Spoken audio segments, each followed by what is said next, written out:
ask lang, need na ba ng teacher mag-report sa school starting July 1? Ang July 1 mga master, dito po tapos na po yung uninterrupted vacation ng mga guro. 30 days sa June 1 to 30. Pero it does not mean na you are already required na pumunta ng paaralan. Ang July 1 ay start ng NLC, National Learning Camp. Kung ikaw po ay hindi nag-volunteer para sa NLC, of course, wag kang pumunta doon. Kung ikaw naman po ay nag-volunteer na maging part ng NLC, magtuturo sa mga bata during the National Learning Camp, ay of course, you make yourself responsible, you make yourself na kinakailangan na pumunta ng paaralan para gampanan yung inyo pong role as a volunteer dito po sa NLC. So dapat nga pumunta ng paaralan to attend to your responsibilities sa NLC dahil nag-volunteer ka.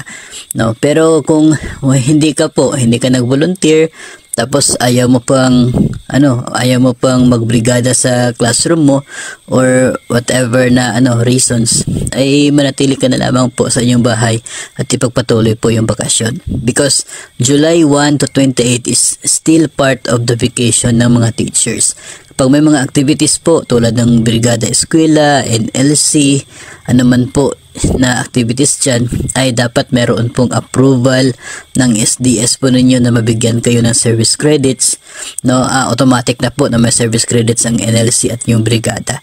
Yung other activities, dapat may approval po na mabibigyan kayo ng service credits, kasi yun po yung magiging kapalit doon po sa araw ng bakasyon na supposedly on vacation kayo pero pumunta kayo ng paaralan. So papalitan po yung nagamit ng mga araw na yon through the service credits po, para magagamit nyo pa rin in the future. Hindi po kayo lugi, wala po na thank you na araw during your vacation. So just make sure na kayo po ay mayroong approval po for that purpose, para maibabalik din yung mga araw na pumunta kayo ng paaralan na nag-perform ng activities ng DepEd. Yung June 1 to 30, yun po ay uninterrupted, walang mandatory, walang voluntary activities sa DepEd. Pagpasok ng July 1, dito po magsisimula yung mga activities na related sa Department of Education, at magsisimula nga po dyan yung ito pong NLC.